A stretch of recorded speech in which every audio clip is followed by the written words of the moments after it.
มันเป็นไปไม่ได้หรอกที่เราจะทำอะไรให้ทุกคนพอใจแต่เรารู้สึกว่าเราสามารถตัดสินเองได้ว่าอะไรที่เราทำแล้วมันไม่เดือดร้อนใครอะไรเงี้ยเราก็ทำมันได้บางทีการที่ทำให้บางคนไม่ถูกใจมันอาจจะไม่ได้แปลว่าไม่ถูกต้องก็ได้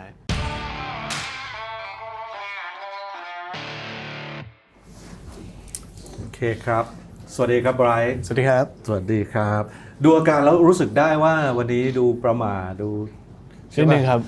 ไม่ค่อยได้อยู่ในบรรยากาศรายการลักษณะนี้อะไรอย่างนี้ใช่ไหมก็ใช่ครับก็อยากให้อย่างนี้ให้คิดซะว่าอันนี้รุ่นพี่สวนกุหลาบโอเคได้เหมือนเรานั่งคุยกันอยู่ได้ครับแถวใต้ถุนตึกโอเคใต้ถุนตึกมีบอกว่าเดี๋ยวนี้มันยังมีใต้ถุนตึกอยู่ป่าวมีอยู่ครับมีอยู่คิดซะว่าเหมือนนั่งคุยกันอยู่โรงอาหารอะไรอย่างนี้นะสบายครับข้อไหนไม่สบายใจไม่ต้องตอบข้อไหนตอบแล้วรู้สึกพี่ขอตอบใหม่ได้ไหมได้ตลอดเวลาได้เลยครับเอาแบบสบายๆนะครับก็ก่อนอื่นเลยก็คือเราสำหรับคุณผู้ชมนะฮะเทปนี้เราบันทึกกันไว้ตั้งแต่ช่วงต้นเดือนเมษาก่อนหน้าที่จะเป็นช่วงวันสงกรานต์ด้วยซ้ำไปแต่จริงๆแล้วตอนออกอากาศนี้ก็น่าจะเข้าไปเดือนมิถุนายนแล้วนะฮะเราสัมภาษณ์กันไปหลังจากที่เพิ่งจะเปิดตัวไบรท์ในฐานะศิลปินคนหนึ่งของค่าย Riser Music ใช่ไหมฮะซึ่งก็ถือได้ว่าเป็นค่ายเพลงของ GMMTV อีกทีหนึ่งทำนองนั้นหรือเปล่าฮะประมาณนะครับเหมือนเป็นแบรนด์ภายใต้ GMMTV แล้วกันโอเคครับแต่ว่าทำเรื่องของดนตรีโดยเฉพาะเลยใช่ครับนะครับซึ่งก็ขอแสดงความยินดีด้วยขอบคุณมากครับอีกมุมหนึ่งในการเปิดตัวครั้งนี้ของไบรท์นะฮะก็เหมือนกับการจะบอกว่านอกเหนือจากอาชีพนักแสดงที่เป็นอยู่แล้วตอนนี้เราเปิดตัวในฐานะนักร้องเต็มตัวซึ่งอันนี้คือความตั้งใจของเราหรือเปล่าที่เราอยากจะเป็นศิลปินเป็นนักร้องอย่างนี้จริงๆชอบครับจริงๆชอบดนตรีมานานแล้วแบบว่าอยู่กับดนตรีมานานทั้งแบบอาจจะเริ่มเป็นนักดนตรีอะไรเงี้ยแต่ว่าพอเราโตขึ้นเรามีโอกาสได้ลองร้องเพลงดูแล้วเราก็รู้สึกว่าแบบมันแฮปปี้มากๆกับการได้แบบร้องเพลงในการได้เป็นฟรอนต์แมนอะไรเงี้ยเวลาเราไปเล่นสดเราแบบมีความสุขมากๆมันเลยเหมือนเป็นจุดเริ่มต้นให้เราอยากที่จะแบบเป็นนักร้องมีเพลงเป็นของตัวเองอะไรเงี้ยไบรท์เติบโตมาในครอบครัวที่ทำธุรกิจในด้านโรงเรียนสอนดนตรีอันนี้ผมไม่รู้มาก่อนนะฮะใช่ครับซึ่งเป็นโรงเรียนสอนดนตรีในจังหวัดนครปฐมใช่ไหมครับการเติบโตมาในบ้านที่เป็นโรงเรียนสอนดนตรีเนี่ยคืออย่างตอนผมเด็กๆผมชอบดนตรีแล้วแบบอยากไปเรียนดนตรีมากแต่มันแพงอ่ะไม่มีโอกาสได้ไปเรียนไอ้การโตมาในโรงเรียนสอนดนตรีนี่บรรยากาศมันเป็นยังไงครับเล่าให้ฟังหน่อยได้ไหมฮะคือผมว่าชีวิตผมถ้าเกิดว่าไม่นับตอนอยู่โรงเรียนมันก็คืออยู่ที่โรงเรียนสอนดนตรีเลยครับมันอยู่เริ่มจากเล่าหน้าตามันหน่อยได้ไหมมันเป็นโรงเรียนยังไงมันเป็นตึกแถวมันเป็นอาคารยังไงมันมีกี่ห้องสอนอะไรบ้างถ้าเริ่มแรกเลยคือเป็นแบบเป็นตึกแถวครับเป็นตึกแบบติดกันอะไรเงี้ยเป็นห้องเล็กๆแล้วก็มีห้องสอนดนตรีห้องเดียวมีชั้น2ไว้เรียนอีกห้องนึงเลยเป็นแบบเขาเรียกอะไรเป็นแบบ family business มากๆอะไรเงี้ยครับแล้วก็วันนึงก็ได้เหมือนขยับขยายขึ้นมาอยู่ในตึกที่ใหญ่ขึ้นอะไรเงี้ยครับแต่ก็ยังเป็นแบบไม่ได้มีเขาเรียกอะไรครับครูทั้งหมดในโรงเรียนก็คือเป็นครอบครัวทั้งหมดไม่ได้มีจ้างคนอื่นก็เป็นแบบลูกพี่ลูกน้องผม2คนแล้วก็มีลุงอย่างเงี้ยที่จบดนตรีโดยตรงแล้วก็เป็นครูอยู่ในธุรกิจแปลว่าเป็นครอบครัวที่เรียนดนตรีกันทั้งครอบครัวเลยใช่ครับน่าสนใจมากสอนอะไรบ้างครับโรงเรียนดนตรีนี้โอ้จริงๆสอนแค่เบสิกครับสอนก็คือกีตาร์เบสกลองคีย์บอร์ดอะไรเงี้ยแล้วก็จะมีสอนร้องเพลงด้วยโอเคครับแล้วเป็นยังไงฮะบรรยากาศตอนเด็กเราวิ่งไปวิ่งมาระหว่างห้องต่างๆหรือยังไงฮะก็สนุกดีครับเพราะว่าเหมือนว่าพอเรามีโอกาสได้อยู่ในสภาพแวดล้อมตอนนั้นบ่อยๆเราก็เหมือนมีโอกาสได้เล่นดนตรีทุกๆเครื่องอะไรเงี้ยแล้วเหมือนเราก็จะมีหน้าที่แบบสมมติว่าลุงสอนคนเล่นกีตาร์อยู่ลุงตีกลองอย่างเงี้ยเขาก็จะแบบไบร์ทมาเล่นเบสให้หน่อยอะไรเงี้ยให้เป็นวงหรือว่าบางทีถ้าเกิดว่าเขามาเล่นเบสลุงเล่นกีตาร์ผมก็ไบร์ทไปตีกลองอะไรเงี้ยมันก็จะเหมือนแบบมีโอกาสได้จับทุกๆเครื่องดนตรีเรื่อยๆอะไรเงี้ยครับเท่ากับว่ามันทำให้เราเล่นเครื่องดนตรีได้เกือบจะเรียกว่าครบทุกชิ้นเลยป่ะใช่ครับสามารถเล่นได้เล่นจนจบเพลงได้ทุกชิ้นเลยจบได้ครับจบได้กลองกีตาร์เบสคีย์บอร์ดได้ไหมคีย์บอร์ดน่าจะเป็นอะไรที่เล่นได้น้อยสุดครับแต่ว่าถ้าเกิดว่าแบบกีตาร์เบสกลองอะไรเงี้ยก็คือเล่นสบายเล่นบ่อยครับมีเครื่องไหนถนัดที่สุดไหมตอนเด็ก จริงๆถ้าถนัดสุดผมว่าน่าจะเป็นเบสเพราะว่าช่วงที่ผมแข่งดนตรีช่วงที่แบบว่าเหมือนใช้เวลากับมันมากๆแบบหลังเลิกเรียนซ้อมที3-4 ชั่วโมงอะไรเงี้ยตอนนั้นคือเราเล่นตำแหน่งมือเบสครับโอเคเฮ้ยยากนะหมายถึงว่าไม่ค่อยได้เจอคนที่แบบบอกว่าถนัดเบสที่สุดมาตั้งแต่เด็กส่วนใหญ่มือเบสจะเป็นตำแหน่งที่เพื่อนแยกเล่นกีตาร์ไปหมดแล้วใช่ลองลงมาก็ไปตีกลองเป็นอย่างนั้นแหละครับเบสจะเป็นตำแหน่งสุดท้ายที่แบบเลือกไม่ทันเพื่อนเพราะว่าเหมือนลุงเขาก็อยากจะจัดวงในโรงเรียนดนตรีสักวงที่แบบเผื่อเอาไว้ไปประกวดไปอะไรเงี้ยเขาก็รวบรวมแต่ละตำแหน่งมาแล้วก็มันไม่มีคนเล่นเบสครับแล้วคือเหมือนด้วยความที่ผมเล่นเหมือนเล่นกีตาร์ได้เล่นกลองได้มันพอจะจับจุดได้ง่ายว่าแบบเบสมันควรจะเล่นยังไงอะไรเงี้ยเขาก็เลยเล่นเบสแล้วกันครับตอนเด็กๆตอนนั้นสมมติผมพูดถึงวัยประถมกันแล้วกันยังไม่ถึงชั้นมัธยมการเล่นดนตรีเป็นเรื่องสนุกเพราะว่าบังเอิญบ้านเราเป็นโรงเรียนสอนดนตรีหรือมันมีอะไรมากกว่านั้นเราเริ่มรู้สึกว่าเรามีความพิเศษกับดนตรีมากกว่านั้นตั้งแต่เด็กเลยหรือเปล่าครับท่านตอนเด็กเลยครับจริงๆนะตอนเด็กยังไม่ได้ช่วงแบบ0 ถึง 7-8 ขวบอะไรเงี้ยอาจจะยังเป็นเรื่องเรียนซะมากกว่าคือจริงๆครอบครัวของผมฝั่งลุงจะเป็นฝั่งที่แบบสันทนาการดนตรีกีฬาอะไรอย่างเงี้ยแต่ว่าอย่างผมกับแม่ที่โตมาเขาจะเป็นสายแบบเรียนหนังสือเลยอะไรประมาณนี้ครับช่วงแรกก็ยังจะเป็นแบบเป็นเด็กเรียนว่างั้นเป็นเด็กเรียนจริงว่าเราเป็นเด็กแบบขยันเรียนอย่างนั้นเลยโอ้เรียนสุดๆเลยครับสมมติว่าชั้นประถมนี่คือเกรดเท่าไหร่ยังไงบ้างครับโอเคดีครับคือประถมคือเป็นช่วงที่ผมแบบเหมือนแม่ก็แบบหมายมั่นปั้นมือมากเพราะว่าเขาก็แบบพยายามให้เราอ่านหนังสือเยอะเรียนพิเศษอะไรเงี้ยคือมันเหมือนสมมติถ้ามีแข่งวิชาการอะไรเงี้ยครับแบบเขาชื่อแบบเป็นยอดมงกุฎอะไรเงี้ยแบบหมายถึงว่าตอนประถมผมเคยแบบได้ที่1อะไรอย่างนั้นเลยหมายถึงว่าแบบเรียนอย่างเดียวแล้วไม่ได้ทำอะไรเลยอะไรเงี้ยแต่ว่าพอเป็นช่วงเข้าแบบ10 ขวบ 11 ขวบที่เหมือนลุงเริ่มเปิดโรงเรียนสอนดนตรีแล้วก็เราก็เลยได้มีโอกาสเหมือนทำอย่างอื่นนอกจากการเรียนบ้างครับซึ่งวิชาที่เราถ้าจำได้ในตอนประถมนี่วิชาที่เราเก่งที่สุดนี่คือวิชาอะไรวิทยาศาสตร์ครับวิทยาศาสตร์ทำไมตอนนั้นจำได้ไหมทำไมถึงชอบวิทยาศาสตร์เหมือนเด็กผมชอบพวกอ่านหนังสือพวกเกี่ยวกับแบบเทคโนโลยีการคิดค้นอะไรแบบประมาณนี้ตั้งแต่เด็กๆแล้วอะไรเงี้ยครับก็เลยรู้สึกวิทยาศาสตร์เป็นวิชาที่เราเรียนแล้วเรารู้สึกไม่น่าเบื่อใช่ในตอนเด็กๆพวกประวัตินักวิทยาศาสตร์อะไรพวกอย่างนี้ป่ะอะไรอย่างนั้นด้วยครับใช่ตอนเด็กโตมาในฐานะเด็กเรียนที่บังเอิญมีบ้านทำโรงเรียนสอนดนตรีอะไรที่จุดประกายให้เรารู้สึกว่าเฮ้ยหรือจริงๆฝันของเราอยากจะเป็นคนในวงการบันเทิงทำงานในด้านบันเทิงมันเริ่มตอนไหนหรือด้วยเหตุการณ์อะไรถ้าจำได้ถ้าเล่าจากจุดเริ่มต้นว่าทำไมถึงเข้ามาทำงานในวงการบันเทิงใช่ไหมครับมันคือแค่ว่าเราอยากเหมือนหารายได้เสริมมากกว่าเหมือนอยากหารายได้เสริมเพื่อที่จะแบบเวลาเราอยากได้ของอะไรแล้วเราไม่อยากขอแม่อะไรเงี้ยเราก็แบบทำงานเองอะไรเองซึ่งมันก็เหมือนมีโอกาสได้เข้ามาทำกับรายการ Strawberry Cupcake ตอนประมาณอายุ14-15อะไรอย่างเงี้ยครับก็เหมือนเป็นจุดเริ่มต้นแต่ว่าไม่ได้เคยคิดเลยว่าแบบจะอยู่ในตรงนี้ไปตลอดเพื่อไปให้ถึงแบบฝันอะไรขนาดนั้นมันเป็นสิ่งที่เรามองว่ามันจะเป็นแบบไซด์จ็อบเรามากกว่าโดยที่เราก็ต้องเรียนหนังสือของเราไปเพื่อที่จะมีอาชีพหลักแต่โดยมีตรงนี้เป็นแบบเหมือนได้เสริมอะไรประมาณนี้มากกว่าครับคือเราโตมาในฐานะเด็กเรียนใช่ครับนั้นเนี่ยเป้าหมายของเรามันจะไปในทางแบบเรียนให้สูงที่สุดใช่ครับอะไรก็ไปทำอาชีพที่ตอนนั้นฝันของเราคืออาชีพอะไรทั้งนั้นตอนนั้นเป็นวิศวะครับอยากเป็นวิศวะครับใช่ครับอยากวิศวกรทางด้านไหนครับตอนนั้นตั้งใจจะเรียนอุตสาหกรรมครับใช่ครับมันคือทำอะไรอ่ะมันก็เป็นเหมือนแบบว่าดูแลความเรียบร้อยในโรงงานอุตสาหกรรมเลยครับอยู่ในโรงงานใช่ครับเป็นแบบเป็นภาพรวมเลยมันจะไม่ได้แบบต่อเรื่องเหมือนพวกเครื่องกลพวกอะไรเงี้ยมันจะเป็นดูค่อนข้างออกมากว้างกว่าแปลกอ่ะทำไมฝันว่าเป็นวิศวกรเนี่ยคนทั่วไปมันจะนึกถึงแบบไปทำแบบไปสร้างตึกหรือไปเป็นแบบวิศวกรด้านคอมพิวเตอร์แต่แบบวิศวกรอุตสาหกรรมนี่มันเริ่มจากอะไรยังไงคือเหมือน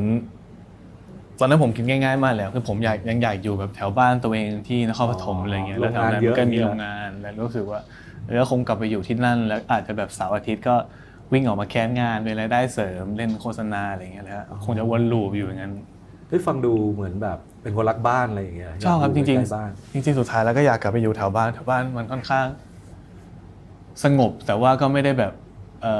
ลำบากเกินอะไรเงี้ยครับผมว่ามันกำลังดี ไม่ได้รู้สึกว่าอยากจะไปอยู่นาซาไปทำอะไรระดับโลกอะไรไม่เลย อันนั้นอาจจะเป็นเด็กมากๆที่แบบอยากเป็นนักบินอวกาศช่วงแบบเด็กๆอะไรเงี้ยมากกว่า แต่พอเริ่มรู้ความก็พบว่าอยากอยู่ใกล้ๆบ้าน ครับใช่ครับ เครื่องดนตรีชิ้นแรกคือกีตาร์ตอน7 ขวบ ครับ ใช่ไหมฮะ10 ขวบก็มาเล่นกีตาร์ไฟฟ้าอายุ 12 ปีทำวงดนตรีประกวดเลยโอ้โหตอนนั้นบรรยากาศเป็นยังไงฮะ12 ปีนี่มันป .6 เลยอย่างเงี้ยยังประถมอยู่เลยอ่ะ ใช่ครับ ทำวงกันแล้วอ่ะ จริงปีถ้าผมจำไม่ผิดประกวดปีแรกเหมือนจะแค่10 ขวบ11 ขวบด้วย เหรอ ใช่เป็นแบบว่าคือก็ต้องให้เครดิตลุงที่แบบว่าเขาอยากที่จะแบบว่าเหมือนฟอร์มเห็นเด็กๆเริ่มมีความสามารถก็อยากจะฟอร์มวงให้เด็กได้มีแบบที่ได้แบบพิสูจน์ฝีมืออะไรอย่างเงี้ยครับมันก็เลยแบบคือในวงก็จะเป็นเด็กๆหมดเลยแบบผมเด็กสุดแบบ10 ขวบ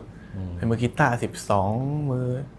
กลอง11อะไรแถวๆนี้ใกล้ๆกันโดยที่มีแบบนักร้องนำก็เป็นลูกพี่ลูกน้องผมเอง Okay. ก็คือเป็นลูกของลุงอะไรอย่างเงี้ยครับ ตอนนั้นคุณเป็นมือเบส เป็นมือเบสครับเป็นมือ ชื่อวงอะไร จับได้ปะ จำได้ ชื่อวงอะไร ผมชื่อชิว ชิว ใช่ชิว เฮ้ยฟังดูก็โอเคดิ ชื่อชิวครับใช่ เล่นเพลงแนวไหนฮะตอนนั้น เล่นเพลงล็อกครับ แต่ชื่อวงชิว ผมชิวใช่คือด้วยความที่เหมือนลุงเขาจะมีแนวดนตรีที่เขาฟังแบบเป็นประจำอะไรเงี้ยเขาแล้วเวลาเขาสอนนักเรียนเขาก็จะใช้เพลงในรุ่นของเขาอะไรเงี้ยเราก็จะโตมากับแบบหินเหล็กไฟดีโอลานโปรเจกต์หรือว่าถ้าเกิดว่าเป็นแบบเพลงสากลมันก็จะไปทางแบบ Still Got the Blue อะไรเป็นแบบเขาจะเป็นอะไรทรงๆ คือ นั้น ถ้าไปดูวงนี้เล่นรู้เลยว่าเด็กๆไม่ได้เลือกเพลงเอง ถูกต้องครับ ต้องมีผู้ปกครองเลือกให้แน่นอน ใช่ แล้วเล่นดีไหม ตอนนั้นเหรอครับผมว่าสำหรับเด็กอายุเท่านั้นผมว่ามันโอเคมากเลยนะผมว่ามันโอเค ข้อได้เปรียบก็คือมีห้องซ้อมดนตรีเป็นของตัวเอง ใช่ครับ ป่ะก็คือมาซ้อมกันที่โรงเรียน ใช่ครับ กันได้เลย คือแข่งครั้งแรกเหมือนก็ได้ที่3อะไรอย่างเงี้ยแต่ผมเข้าใจเลยว่าแบบมันก็ยังไม่สามารถคือเราไปแข่งรุ่นแบบอายุไม่เกิน15อะไรเงี้ยคือเราก็รู้ ข้ามรุ่น ใช่เราก็จะรู้ว่าแบบจริงๆแบบไอ้พวกพี่ๆเขาเก่งกว่าเราจริงๆนะตอนนั้นอะไรเงี้ยครับ เราก็จะอยู่ในหมวดโอ้โหวงเด็กพวกนี้มันน่ารักดี อะไรอย่างนั้นอะไร ถ้าได้รางวัลก็ประมาณขวัญใจกรรมการอะไรประมาณนี้ ใช่ครับ ให้เพราะความน่ารักแต่ว่าก็แต่ได้ถึงที่3ผมว่าก็ไม่เลวนะครับ สำหรับ ครับ การไปแข่งแบบข้ามรุ่นอย่างนั้นนะฮะถ้าให้ย้อนไปนึกถึงชีวิตช่วงนั้นเนี่ยไอ้วงชิวๆเนี่ย ครับ ชีวิตประจำวันของไบรท์ซึ่งตอนนั้นก็น่าจะเรียนประมาณป .5 ป .6 อะไรอย่างเงี้ยนะฮะ ใช่ครับ มันเป็นยังไงบ้างครับคือด้วยความเป็นเด็กเรียนด้วยอ่านหนังสือเยอะเวลาที่เหลือมาซ้อมดนตรีและเล่นกีฬาบ้างไหมเล่นเกมบ้างหรือเปล่า จริงๆเกมไม่ได้เล่นเลยครับจริงๆเป็นวัยที่ไม่ได้เล่นเกมเลย กิจวัตรเป็นยังไงฮะตอนนั้น ก็คือตื่นมาแล้วเราก็อาบน้ำไปโรงเรียนแล้วคือไปโรงเรียนก็คือว่าผมจะเรียนทั้งวันเลยครับหมายถึงว่าโรงเรียนผมเขาจะเหมือนมีคัดเด็กไว้ก้อนหนึ่งสำหรับแบบว่าแข่งวิชาการอะไรเงี้ยไอ้พวกนี้มันจะไม่ต้องเข้าแถว ห้องพิเศษ ไม่ต้องเข้าแถว ไม่ต้องแบบกินข้าวกลางวันมีข้าวคือเรียนตั้งแต่เช้ายันเย็นไม่ได้หยุดเลยอะไรเงี้ยแล้วกลับถึงบ้านก็คือวันไหนภาวนาถ้าเกิดว่ากลับทันประมาณ 5-6 โมงผมก็จะวิ่งไปเตะบอลที่มันเป็นแบบสนามในวัดแถวบ้านทันเตะฟุตซอลอะไรอย่างเงี้ยแต่ถ้าไม่ทันก็ไปซ้อมดนตรีเลยมันก็จะวนอยู่อย่างเงี้ยประมาณนี้ ซึ่งก็มีความสุขดี มีความสุขดีครับเหมือนเด็กๆมันยังไม่ได้มีอะไรทำมากเลยครับเสาร์อาทิตย์ก็ไม่อยู่โรงเรียนสอนดนตรีก็ไปเรียนพิเศษมันก็เป็นรูทีนประมาณนี้ ตอนนั้นเนี่ยถึงตอนที่ได้รางวัลที่3เข้าประกวดแล้วเนี่ยความรู้สึกต่อดนตรีก็ยังเหมือนเดิมใช่ไหมยังเป็นเพียงแค่ความสนุกสนานยังไม่ได้คิดจะเอาจริงเอาจังเลย ใช่ครับมันเหมือนเราโดนฝังหัวแต่เด็กว่าต้องเรียนสูงๆนะต้องทำอาชีพที่มั่นคงนะมันเราไม่ได้มองว่าอันนี้มันจะดูเป็นอาชีพของเราจริงๆอะไรอย่างเงี้ย แล้วในที่สุดก็มาเรียนที่สวนกุหลาบนะครับซึ่งอันนี้รสนิยมดีมากนะครับการเลือกโรงเรียน ถูกต้องครับ ตอนนั้นมันก็อยู่นครปฐมจริงๆก็ไม่ใกล้นะ ครับ มาเรียนสวนกุหลาบแต่คุณจริงเพื่อนผมอยู่นครปฐมอยู่นครปฐมเพียบเลย ใช่ เป็นเรื่อง ใช่ เป็นเรื่องปกติของเด็กนครปฐมที่จะเข้ามาเรียนที่นั่นตอนนั้นทำไมเลือกเรียนสวนกุหลาบนะฮะเราเลือกเองหรือว่าคุณพ่อคุณแม่ เลือกเองครับเลือกเองครับ เหรอ ก็เอาเหตุผลหลักจริงๆก็คือเพื่อนไปเยอะหมายถึงว่าเพื่อนที่โรงเรียนก็ ว่า คือ เหตุผลจะคล้ายๆกันหมด ใช่ใช่ไปกันเยอะแล้วเราก็รู้สึกว่ามันก็เป็นโรงเรียนที่เรา อืม ก็เป็นโรงเรียนท็อปแล้วอะไรอย่างเงี้ยของประเทศเราก็สนใจ คือเราสายวิชาการด้วยนะเราก็ ครับ ต้องแบบไปเรียนโรงเรียนที่แบบ ใช่ พวกที่ ครับ เรียนเก่งๆเขาไปอยู่กันฟีลลิ่งประมาณนี้ใช่ไห ประมาณนั้นครับแล้วก็เหมือนแม่ก็อยากให้แบบ ให้ได้ไปเรียนในกรุงเทพด้วยจะได้แบบเจอสังคมใหม่ๆอะไรอย่างเงี้ย อืม ครับผม ยังเล่นดนตรีกันอยู่ไหมวงดนตรีที่ตั้งเอาไว้ยังเล่น อ่า ต่อเนื่องอยู่หรือเปล่าฮะ เล่นครับช่วงนั้นก็ยังมีเล่นอยู่ช่วงแบบม.1 ม.2 ก็ยังมีแข่งดนตรีกับวงที่บ้าน อ่า แต่ว่าที่โรงเรียนเราก็แบบมีเหมือนมีเพื่อนในห้องมีแบบกลุ่มๆอะไรเงี้ยแล้วก็แบบก็ ครับ พอจะเล่นดนตรีกันได้นั้นเราก็มีแบบหลังเลิกเรียนไปซ้อมกันสนุกเปิดเพลงแบบแกะไปเล่นกันอะไรเงี้ยแต่ว่าในวงที่โรงเรียนมันอาจจะเป็นออกแนวแบบกิจกรรมพักผ่อนมากกว่า อ่า ใช่ครับ ก็คือเท่ากับว่าก็เล่นทั้งสองที่ ใช่ครับใช่ครับ มีวงทั้งสองแบบ ใช่ครับ พอโตขึ้นแล้วตอนนี้ผมเชื่อว่าเอาช่วงมัธยมต้นนะเพราะอยู่สวนกุหลาบถึงม.3 ใช่ไหมฮะ ครับ เวลาเล่นดนตรีก็น่าจะเริ่มเลือกเพลงเลือกวงที่อยากจะเล่นเอง และอาจจะได้รับอิทธิพลจากผู้ปกครอง ครับ น้อยลง ครับใช่ครับ ยุคนั้นเราเล่นเพลงแบบไหนใครคือไอดอลของเรา คือมอต้นจริงๆ ผมก็ยังเหมือนยังรู้จักแค่ประมาณเพลงที่เหมือนลุงฟังอะไรเงี้ยแต่ว่ามีเพื่อนที่อยู่ในวงที่ตั้งกันมากกว่าที่เหมือนเอาเพลงใหม่ๆมาให้เราฟังตอนนั้นมันก็จะไปแนวพวกแบบเริ่มไปแบบArctic Monkey โอ้ หรือแบบว่า The Stroke อะไรเงี้ยคือเพื่อนไอตัวตั้งวงมันชอบอะไรแนวนั้นอะไรเงี้ยแล้วพอเราฟังเราก็มันก็เล่นสนุกดีเว้ยก็เลยเหมือนเป็นอาจจะเป็นเพลงสากลยุคใหม่ขึ้นเพลงแรกๆที่ได้ฟังอะไรเงี้ยพวกแถวๆนั้น เราก็ยังเล่นเบสอยู่เหมือนเดิม ตอนนั้นเล่นกีตาร์แหละ อ๋อ ใช่ในวง ได้ร้องบ้างยัง ยังไม่ได้ร้องครับ ยังเป็นมือกีตาร์อยู่ ยังเป็นมือกีตาร์อ เป็น ยู่ สายแบบโซโล่หรือว่าริทึม ตอนนั้นในวงมีมือกีตาร์คนเดียวครับ อ๋อ ก็เลยต้องเล่น ต้องทำทุกอย่าง ต้องทำทุกอย่าง ผมแปลว่าคุณเล่นเพลง Arctic Monkey ได้ ได้บางเพลงครับได้ เห บาร ง อ เพลงใช่ครับ เล่นเพลงอะไรอะช่วงนั้นเนี่ย Crying Lightning อะไรเงี้ยครับ โอ้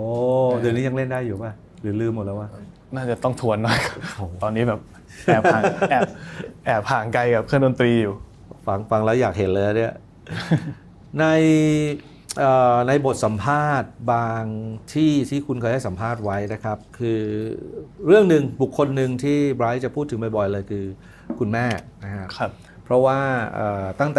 ต่ยังเล็กเนี่ยไบรท์อยู่กับคุณแม่คนเดียวมาโดยตลอด ใช่ครับ ใช่ไหมครับ การโตมากับบ้านที่เป็นคุณแม่เลี้ยงเดี่ยวแบบนี้เนี่ยมันเป็นยังไงบ้างครับมันส่งผลอะไรต่อความคิดความอ่านของเรายังไงบ้างครับ ของผมเหมือนโชคดีที่มันไม่ค่อยต่างเพราะว่าคือบ้านผมกับบ้านลุงที่ท ครับ ำดนตรีเนี่ยครับ ครับ อยู่ห่างกันแค่ประมาณ100 เมตรอะ อืม แล้วมันเหมือนแบบมันจริงๆเราคือครอบครัวเดียวกัน แต่ว่าแค่ โอเค แยกคนละบ้านนอนอะไรเงี้ยซึ่งสำหรับผมลุงผมก็คือพ่อคนหนึ่งอะไรเงี้ยผมก็เรียกเขาป่าเป็นแบบเวลาเขาแนะนำผมให้คนอื่นฟังก็คือคนนี้ลูกมันแบบผมไม่ได้รู้สึกว่ามันขาดอะไรขนาดนั้น โอเค ใช่ครับรู้สึกค่อนข้างปกติเลยครับ อืม ใช่ คุณแม่ส่งเสริมเราในเรื่องดนตรีมากน้อยแค่ไหนครับ โอ้โห คือแม่ผมเขาเหมือนถ้าในช่วงตอนเด็กๆคือเหมือนเขาค่อนข้างมี mindset ในเรื่องเขาเชื่อในเรื่องของแบบงานที่มั่นคง อืม การเรียนหนังสือสูงๆอะไรครับมันก็เลยจะแบบคือลุงก็จะต้องคอยอ้อนแม่เพื่อให้ผมได้ทำแบบกิจกรรมอย่างอื่นบ้างไม่ว่าจะเป็นเล่นกีฬาหรือว่าดนตรีอะไรเงี้ยคือลุงผมจะเป็นแบบฟีลแบบเตะบอลเป็นมือกีตาร์อะไรเงี้ยก็เลยแบบช่วยมาเวทกันหน่อย อืม ครับ คือคุณแม่นี่คือแบบพาไปเรียนพิเศษ ใช่อ่านหนังสือทุกวันอะไรอย่างนั้น มันมี เลย เหตุการณ์หนึงครับมันมีเหตุการณ์หนึงผมแบบ คิดทีแล้วยังขำอยู่เลย ตอนนั้นประมาณ11-12 ขวบอะไรอย่างเงี้ยครับ ครับ คือสมมุติว่าเรามีแข่งดนตรีวันเสาร์ใช่ไหมครับแล้ววันอาทิตย์คือต้องสอบเป็นแบบสอบ วัดผลอะไรสักอย่างที่แบบมันไม่ได้สำคัญมากอะไรเท่าไหร่เลย ครับ เขาไม่ให้ผมไปแข่งดนตรีวันเสาร์เพราะเขาจะให้ผมอยู่อ่านหนังสือแหละ อืม แล้วก็แบบเพื่อไปสอบวันอาทิตย์อะไรเงี้ยซึ่งเราแบบเราเสียใจมากตอนเด็กคือผมแบบหมายถึงว่าเพื่ออ่านหนังสือเสร็จผมก็นั่งไปดูเพื่อน อืม แล้วเหมือนระหว่างนั่งรถกลับเหมือนผมก็นั่งร้องไห้แบบนั่งอยู่หลังรถแบบคือเราอยากเล่นเราอยากอยู่ตรงนั้นเลยเราซ้อมมาตั้งนานเลย ตอนนั้นกี่ขวบอ่ะ โ 10 ขวบอะไรอย่างเงี้ย โอ้โห 10 ขวบ 11 ขวบมันทำร้ายจิตใจมากครับ แต่นั่นก็คือชีวิตที่ไบรท์โตมานะคืออยู่ตรงกลางระหว่างความบันเทิงกับเรื่อง ใช่ครับ วิชาการ ใช่ครับ นะแต่ถึงกระนั้นก็ตามพอขึ้นมปลายคุณก็ไปต่อที่เตรียมอุดม ใช่ครับ จริงๆการเข้าเตรียมอุดมได้มันก็เป็นเอ่อ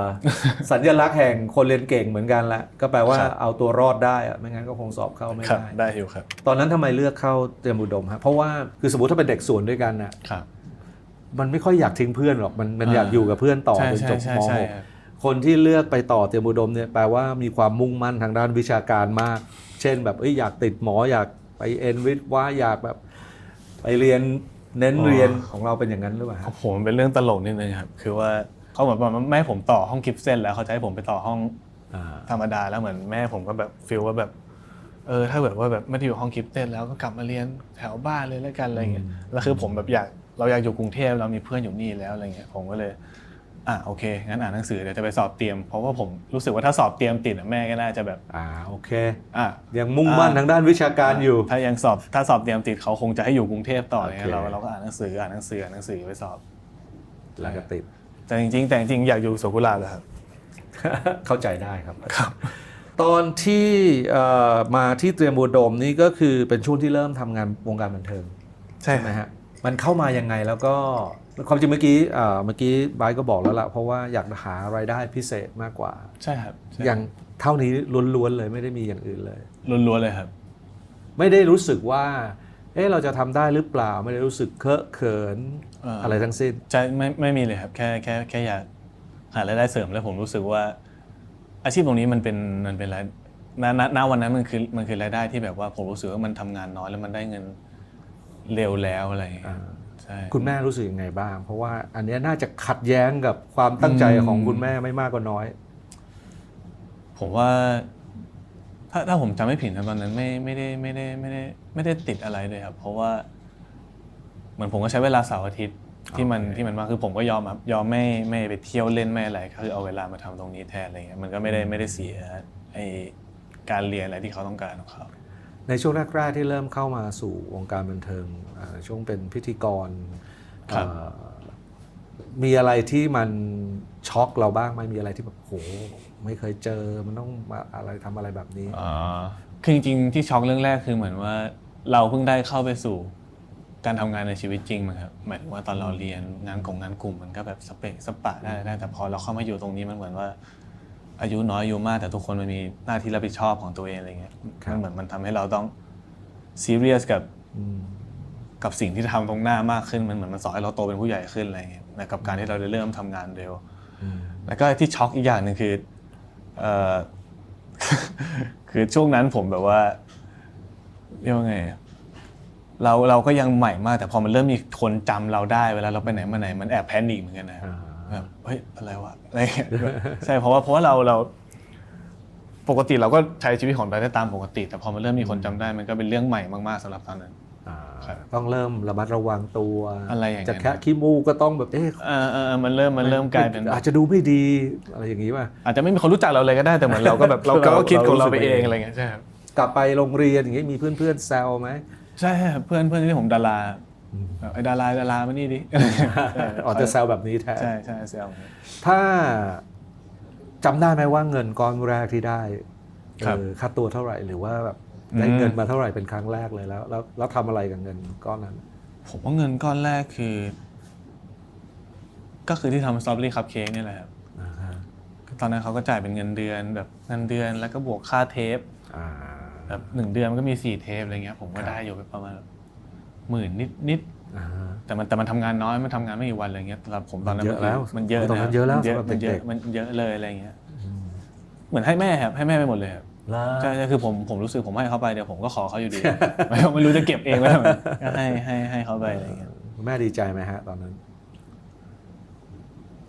แม่ผมเป็นคนไม่ค่อยแสดงความรู้สึกเลยครับหมายถึงว่าหรือแม้แต่ณทุกวันนี้ก็ตามอะไรเงี้ยคือผมรู้ว่าเขาดีใจแล้วแต่เขาจะเป็นคนขี้อายแบบไม่ได้แบบมานั่งชมแบบเก่งมากลูกแต่ไม่มีอะไรอย่างเงี้ยไม่ใช่อย่างนั้นเลยไม่แต่ว่าเรารู้สึกได้แหละว่าเขาแบบเขามีความสุขสมมติว่าเบรกตรงนั้นไว้นะครับณช่วงแรกที่เราเริ่มเข้าสู่วงการบันเทิงนะ แล้วลองนึกย้อนกลับไปก่อนหน้านั้นเนี่ยไบรท์รู้สึกว่าเสียดายอะไรณวันก่อนที่จะเข้ามาสู่วงการบันเทิงไหมสมมุติว่าวันเนี้ยย้อนกลับไปนะแล้ววันนั้นไม่ตัดสินใจเข้าสู่วงการบันเทิงนะชีวิตคุณก็จะไปอีกทางเลยใช่ป่ะแต่ถ้าสมมติเอาให้นึกแค่เฉพาะตรงนั้นเนี่ยมันมีอะไรบ้างที่มันทำไม่ได้อีกแล้วรู้สึกเสียดายคือถ้าผมย้อนเวลาไปได้ผมก็จะเลือกทางนี้อยู่ดีเหมือนเดิมใช่ใช่คือในเส้นทางนั้นผมรู้สึกว่าคือผมอาจจะคิดว่าผมเหมาะกับสายวิทย์เหมาะกับการทำงานประจำหรืออะไรก็ตามแต่พอผมได้มาทำงานตรงนี้แล้วมันมีงานตื่นเต้นรอให้เราทำทุกวันผมได้ทำสิ่งใหม่ๆได้เจอผู้คนใหม่ๆอะไรเงี้ยผมเอนจอยกับชีวิตตอนนี้มากอะไรเงี้ยผมรู้สึกว่าผมคิดภาพตัวเองไม่ออกกับการที่ผมต้องเข้าโรงงานทีละ5 วันกับเรื่องเดิมๆทุกวันอะไรเงี้ยผมคงแบบมันคงจะไม่มีความสุขเท่าตอนนี้แน่ๆเลยครับคือผมรู้สึกว่าอาชีพที่ผมทำอยู่ตอนนี้มันแบบเขาเรียกอะไรมันสร้างความสุขให้คนอื่นด้วยแล้วมันก็สร้างความสุขให้ผมด้วยอะไรเงี้ยผมถ้าย้อนไปได้ผมก็จะทำมาทางนี้อยู่ดีใช่ครับ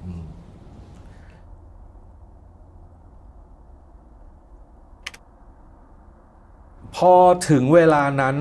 ชีวิตมันเหมือนมี3ทางใหญ่ๆให้เลือกนะถ้าดูแน่นอนคุณกำลังเรียนอยู่ที่เตรียมอุดมเตรียมเอ็นเข้าตอนนั้นตั้งใจเอ็นวิทวะใช่ไหมครับเอ็นวิศวะครับการเป็นดารานักแสดงก็เริ่มต้นขึ้นแล้วใช่ครับใช่ไหมฮะนอกจากนั้นแล้วเนี่ยเล่นดนตรีก็ยังเล่นอยู่แล้วก็ดูเอาจริงเอาจังหรือเปล่าไม่รู้แต่ว่าก็ดูก็ยังเล่นอยู่ต่อเนื่องนะแต่ในที่สุดดูเหมือนกับคุณเอาจริงเอาจังในเรื่องนักแสดงที่สุดหรือเปล่าคือจริงๆนะวันที่จบม.6 แล้วเข้าปี 1ครับงานฝั่งนักแสดงมันก็ยังดูเป็นงานพาร์ทไทม์ของผมอยู่แต่ผมก็ตั้งใจจะเป็นวิศวะแหละก็เรียนได้อยู่1 ปีแล้วก็เริ่มรู้สึกว่าอยู่กับสิ่งนี้ไม่ได้แล้วหมายถึงว่าเรียนมาปีนึงเหมือนแบบจะอกแตกตายเราไม่ได้มีความสุขกับการทำมันแล้วก็ด้วยความที่ตอนจะจบปี 1มันเหมือนเริ่มมีโอกาสจากแบบหลายๆที่เหมือนแบบท้าทามเราว่าแบบอยากจะทำนั่นทำนี่ทำโน่นไหมอะไรเงี้ยผมก็เลยแบบมันเดินไปบอกแม่แบบแม่ขอลองได้ไหมขอลองสักปีนึงขอดรอปปีนึงจะลองไปทางนี้ดูจะไปให้สุดเลยจะแบบมีอะไรให้ไปก็จะไปจะลองทำถ้าปีนึงยังไม่เวิร์กเดี๋ยวกลับไปเรียนให้อะไรเงี้ยผมก็ไปดรอปซะแล้วผมก็เริ่มแบบไปออดิชั่นที่นั่นที่นี่อะไรเงี้ยแล้วก็ได้มีโอกาสได้เข้ามาอยู่ที่ GMMTV แล้วพอมันดูว่าแบบมันดูไปได้ว่ะก็เลยขอแม่ย้ายคณะเลยก็คือมาเรียนมาร์เก็ตติ้งแทนอยู่ในเมืองแล้วก็แม่ก็โอเคเลยโอ้อันนี้มีเรื่องน่าสนใจอยู่ 2-3 เรื่องเลยเรื่องแรก1 ปีแรกในการเรียนวิศวะคุณบอกว่าไม่มีความสุขเลยครับ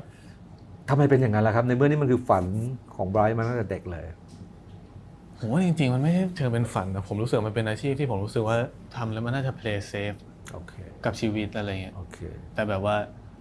โหอย่าว่าแต่ออกเหล็กเลยแบบว่าอะไรง่ายๆกว่านั้นผมก็ยังทำไม่ได้เลยครับพวกแบบจะให้ไปแบบเชื่อมเหล็กอะไรเงี้ยมันดูเป็นเรื่องไกลตัวสำหรับผมมากแล้วยิ่งเราพอได้ไปเรียนจริงๆแล้วไปเจอกับพวกแบบ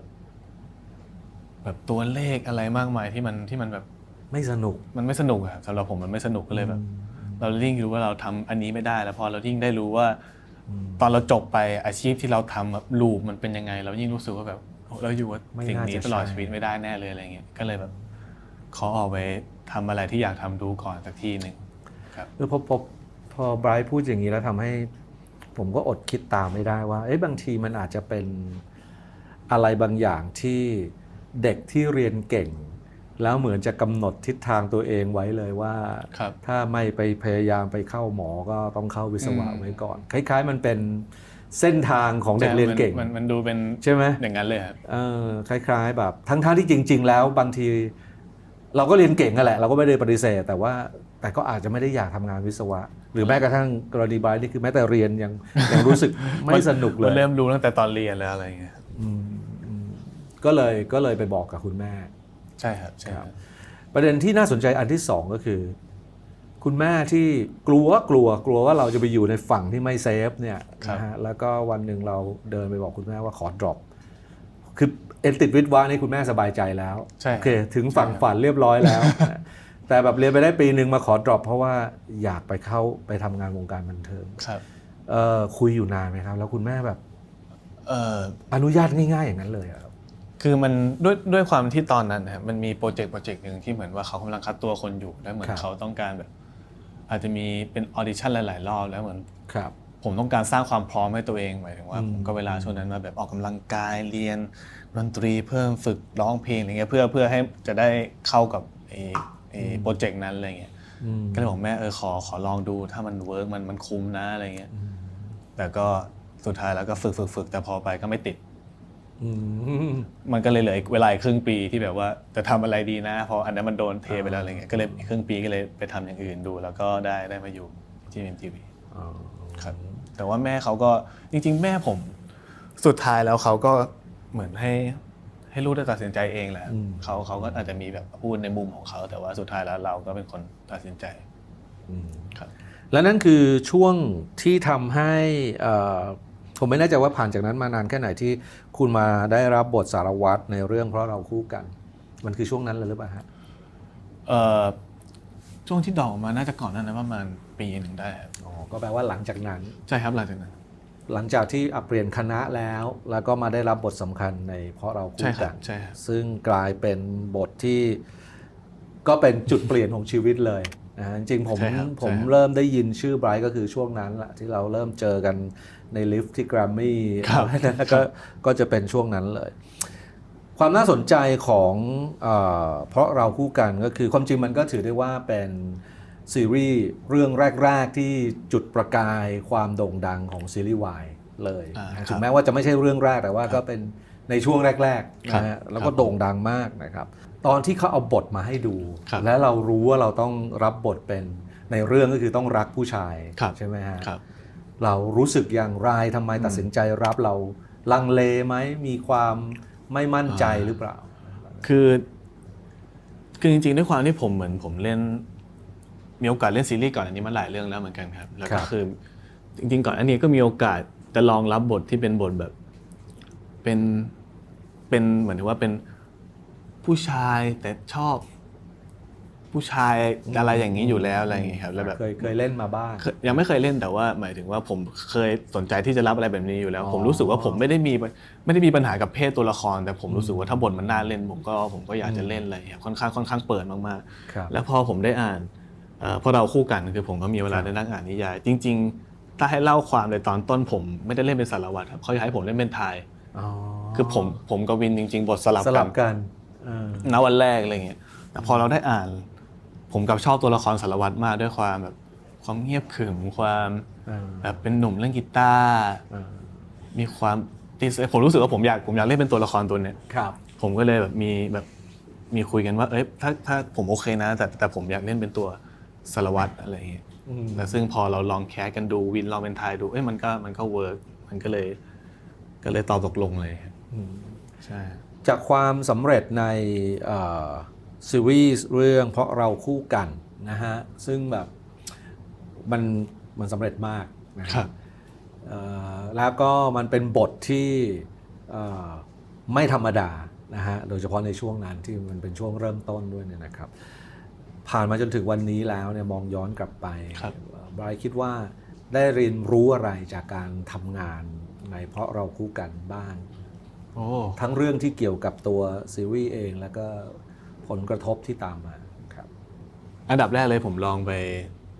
ปรักผู้ชายมาดูมันก็เป็นประสบการณ์ที่แปลกใหม่เหมือนกันอะไรเงี้ยตอนที่เราเข้าไปเล่นแต่มันทำให้เราได้เห็นว่าจริงๆแล้วคือเพศไหนก็รักกันได้ครับถึงมันจะมีเขาเรียกว่าอะไรอ่ะมันจะมีรายละเอียดต่างกันนิดหน่อยเวลาเราอาจจะแบบ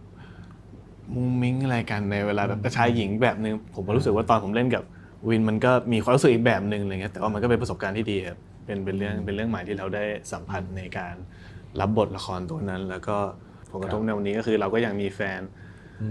เบสที่แบบยังเหนียวแน่นมากๆกับเพราะเราคู่กันอะไรเงี้ยซึ่งผมกับวินก็ดีใจมากๆครับอย่างช่วงเวลานั้นนะฮะโดยเฉพาะช่วงที่ซีรีส์เรื่องนี้ดังอยู่อย่างเงี้ยคือนั่นก็เป็นช่วงที่แบบผมก็เรียนรู้ทำความเข้าใจคอมมูนิตี้นี้เพราะว่าตอนแรกผมก็จะงงผมก็จะ แฟนๆที่ดูเขาคาดหวังอะไรจากนักแสดงเขาคาดหวังให้นักแสดง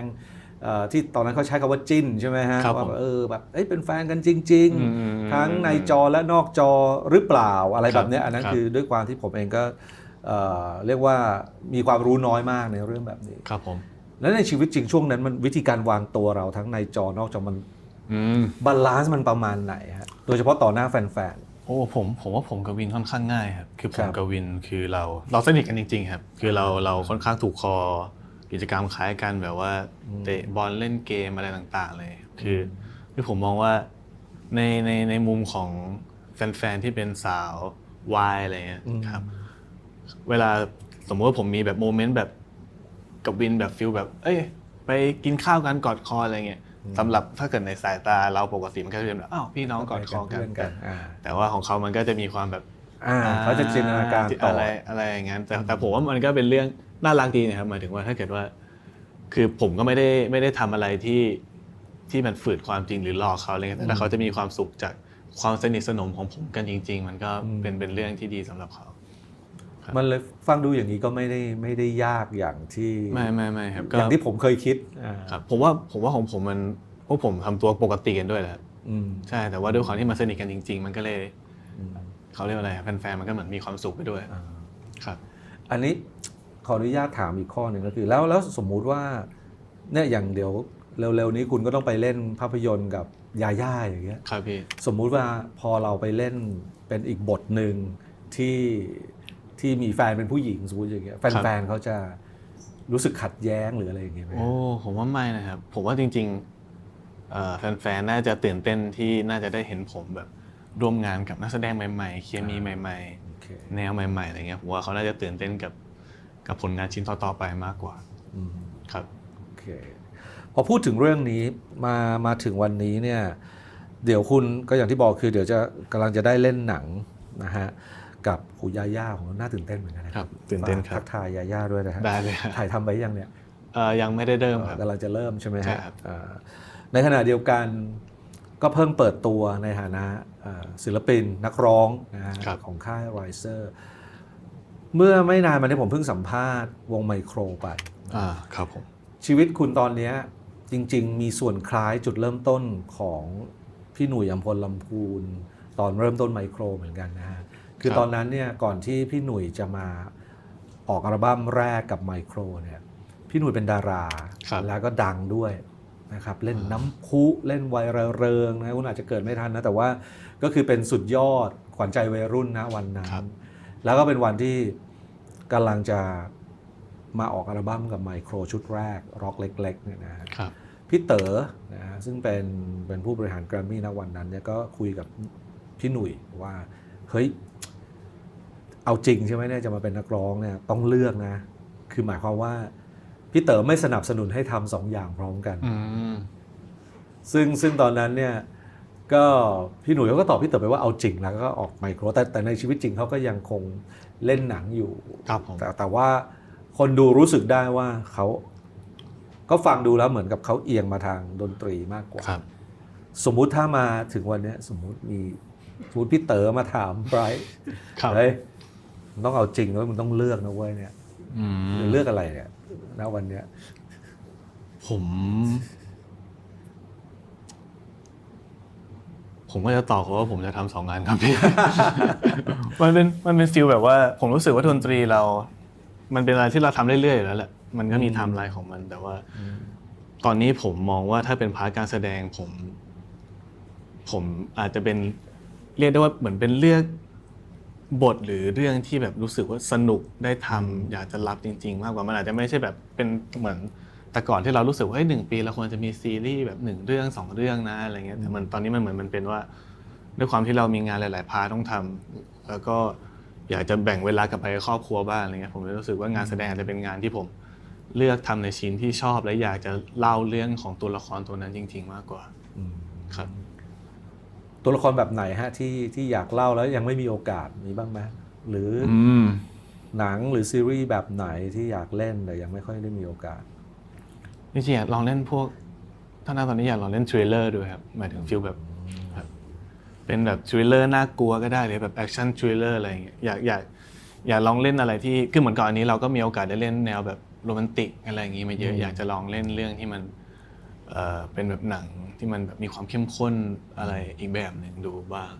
ครับ ยังไม่มีบทแบบนี้เข้ามาเลยอะ ยังไม่มีครับยังไม่มี ไม่น่าเชื่อว่าความจริง จริงก็น่าดูเป็นพระเอกนักบู๊หรือเปล่าวะเป็นได้เปล่าวะ เดี๋ยวจะพยายามครับ ดังนั้นก็คือจะทำควบคู่กันไป2 อย่าง ครับ นะฮะทั้งด้านการแสดงแล้วก็ทางด้านดนตรีด้วย ครับ นะครับ คราวนี้ เรามาคุยกันเรื่องดนตรีบ้างนะครับ ตอนนี้คุณอยู่ในสังกัดของ Riser Music นะครับมีคุณแกงส้มThe Star นะฮะเป็นผู้บริหารใช่ไหมฮะ ครับ มันเริ่มต้นยังไงฮะจุดนี้ โอ้ อะไรมันเริ่มก่อนกันคือเขาเริ่มค่ายก่อนหรือเขาเริ่ม เอ่อ ยังไงก่อนฮะ คือจริงๆมันคือเหมือนว่าเราเหมือน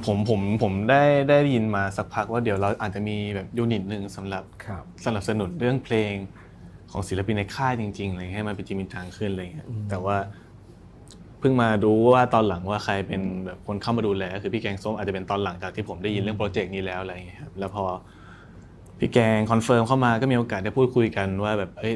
จะไปทางไหนอะไรเงี้ยครับแต่ว่าคุยกับพี่แกงค่อนข้างคลิกมากๆครับคือแกเข้าใจ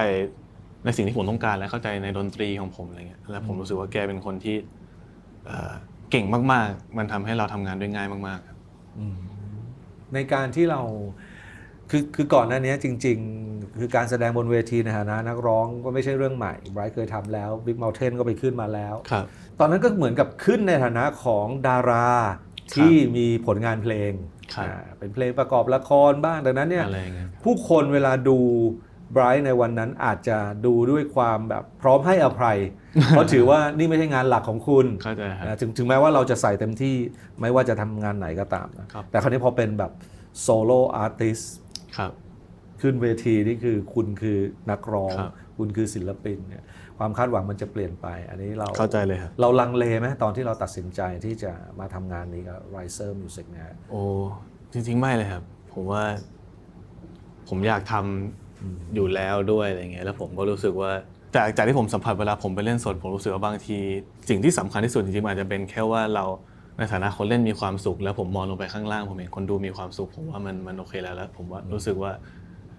มันเวลาเราทำมันก็เกิดขึ้นได้นี่อะไรเงี้ยเพราะฉะนั้นผมรู้สึกว่าเราก็พร้อมที่จะอยู่ตรงนั้น ในวันที่ตอนเด็กๆที่คุณเริ่มเล่นดนตรีเนี่ยคุณเล่นมาแล้วเกือบจะเรียกว่าทุกตำแหน่งนะเบสกีตาร์กลองตำแหน่งเดียวที่ยังไม่ได้เล่นเลยคือนักร้องนำ ใช่ครับ แต่พอมาถึงวันที่ต้องแบบประกอบอาชีพนี้จริงๆปรากฏว่า ครับ ได้รับตำแหน่งนักร้องนำเลย อันนี้รู้สึกยังไงบ้างฮะ จริงๆเริ่มสนใจการเป็นนักร้องช่วงประมาณขึ้นปี 1ครับขึ้นปี 1ตอนนั้นยังไม่ได้เข้ากับ GMM เลยแต่ว่า ครับ เราเริ่มคิดได้ตอนม .6 ทุกงานเขาก็จะมีตากล้องใช่ไหมครับ อืม ตากล้องเขาก็จะยิงรูปวงหนึ่งประมาณ100 รูป ผมก็เปิดโฟลเดอร์มาหารูปตัวเอง เป็นรูปนักร้องไปแล้ว70กีตาร์20มือเบสอีกสัก7มีรูปผมอยู่3 รูป ซึ่งไม่ชัดด้วย เพราะว่าโดนแฉบังอยู่ แล้วผมว่า หรือจะลองเป็นนักร้องดีว่าอยู่ข้างหน้ามันก็เท่ดีเหมือนกันเว้ยอะไรก็เลยแบ ติ บ ดง่ายขึ้น ก็เลยแบบว่าพอเข้าปี 1ก็เลยลองไปออดิชั่นเป็นนักร้องของคณะดูเล่นงานคณะอะไรอย่างเงี้ยครับแล้วก็ได้ก็เลยอันนั้นก็เหมือนเป็นครั้งแรกที่ได้ขึ้นเวทีร้องเพลงในแบบฐานะนักร้องจริงๆตอนปี 1ใช่ แต่ความจริงการเป็นนักร้องที่มีพื้นฐานการเล่นดนตรีมาเยอะความจริงแล้วก็ได้เปรียบนะเพราะว่า ครับ อย่างน้อยคล้ายๆ กับเวลาไปร้องไปอัดเสียงอะไรอย่างเงี้ยพวก พอจะเข้าใจอะไร นะฮะ ครับ เรื่องดนตรีมันทำให้พื้นฐานการร้องเราน่าจะแน่นขึ้น ครับ ต้องไปเรียนเพิ่มอะไรไหมเนี่ยเรื่องการร้อง ก็เรียนครับช่วงนี้ก็ยังเรียนอยู่เรื่อยๆครับรู้สึกว่ายังต้องการอีก อีกเรื่องนึงที่น่าสนใจก็คือได้ยินมาว่าการทำงานมินิอัลบั้มชุดแรกเรียกว่ามินิอัลบั้มใช่ไหมฮะ มินิอัลบั้มครับ ครับ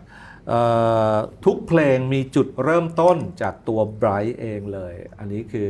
หมายความว่ายังไงครับ จริงๆมินิอัลบั้มเนี่ยครับเหมือนผมเอาเหมือนเอาความรัก เรียกว่าความรักเรื่องหนึ่งแล้วกันครับมาแบ่งออกเป็น4 ตอน